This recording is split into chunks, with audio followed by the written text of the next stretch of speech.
खोपोली नगर परिषद कार्यालयातील अधिकारी कर्मचाऱ्यांना मोठा पगार, बोनस, पेन्शन, मेडिकल, पीएफ पाहिजे, पण काम नको. कारण दुपारी तासनतास नगर परिषद कार्यालय रिकामी असते. दुपारी अधिकारी कर्मचारी जे जेवायला जातात ते उशिरापर्यंत येत नाहीत, अशी लोकांची ओरड आहे. तसेच नगर परिषदेचे मुख्याधिकारी व उपमुख्याधिकारी कार्यालयात कधीही गेल्यास उपस्थित नसल्याचे सांगण्यात येते. त्यामुळे खोपोली नगर परिषदेवर नियंत्रण कोणाचे असा सवाल होत आहे. या प्रकरणी आता जिल्हाधिकारी आणि कोकण आयुक्त यांनी लक्ष घालण्याची मागणी होत आहे.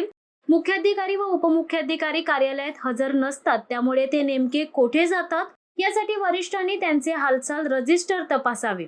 नियमानुसार शासकीय अधिकारी आणि कर्मचारी यांना आपल्या कर्तव्यावर असताना शासकीय कार्यालयाच्या बाहेर जायचे असेल तर हालचाल रजिस्टर मध्ये नोंद करावी लागते. जाण्याची वेळ, काम आणि येण्याची वेळ नमूद करावी लागते.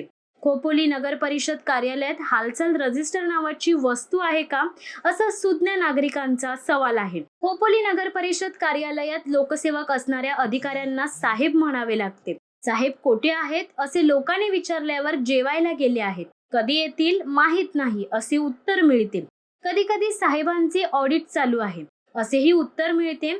आता साहेबांचे पर्सनल ऑडिट कसले हा संशोधनाचा विषय आहे. नागरिकांनी आपली नोकरी, व्यवसाय, महत्वाची कामे सोडून लोकसेवेसाठी असलेल्या कार्यालयात लोकसेवकांकडे यायचे, तर येथील लोकसेवकांचा तोरा निराळाच पाहायला मिळतो. फेऱ्या मारूनही लोकांची कामे होत नाहीत. लोक उपाशी पोटी नगर परिषद कार्यालयात लोकसेवक अधिकाऱ्यांची वाट पाहत असतात. मात्र यातील काही लोकसेवक अधिकारी कर्मचारी दुपारी जेवायला जी कल्टी मारतात त्यानंतर ते लवकर कार्यालयात येत नाहीत. चिरा 4-5 वाजता थेट दातात काडी घालत येतात. आल्यावर समोरच्या मायबाप जनतेकडे पाहतात.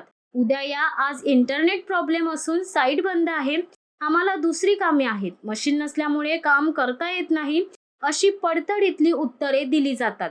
वस्तुतः कर्मचाऱ्यांनी कार्यालयातच डबे आणून वेळेत जेवायचे असते.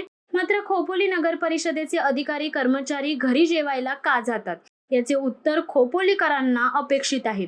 खोपोली शहराच्या स्वच्छतेसाठी नगर परिषदेने घंटा गाड्या घेतल्या. नवीन ठेकेदाराला शहरातील स्वच्छतेचा ठेका दिला. मोठा गाजावाजा करत उद्घाटन केले. तरी खोपोली शहरात जागोजागी घाणीचे ढिगारे रस्त्यावर आहेत. शहरात अस्वच्छता कायम आहे. मुस्लिम समाजाच्या कब्रस्तानाची तुटलेली संरक्षण भिंत अद्याप दुरुस्त झालेली नाही. वाढलेले गवत काढलेले नाही. आम आदमी पार्टीने लेखी निवेदन देऊनही लोकसेवक मुख्याधिकाऱ्यांनी त्याकडे दुर्लक्ष केले.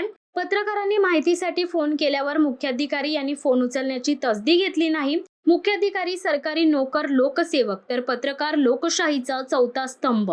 तरीही बेफिक्री. खोपोली शहरात डोंगरभर समस्या असताना हे अधिकारी नक्की कोणत्या व कोणाच्या कामात व्यस्त आहेत असा जनतेचा सवाल आहे. खोपोली नगर परिषदेच्या सर्वच अधिकारी आणि कर्मचारी यांच्या कारभाराची चौकशी व्हावी अशी पत्रकारांसह जनतेची मागणी आहे. शिवसत्ता टाइम्ससाठी खलील सुर्वे, खोपोली. धडक बेधडक वृत्त देणाऱ्या आपल्या शिवसत्ता टाइम्स न्यूज चॅनलला लाल बटन दाबून सबस्क्राईब करा आणि बेल आयकॉनला क्लिक करायला विसरू नका.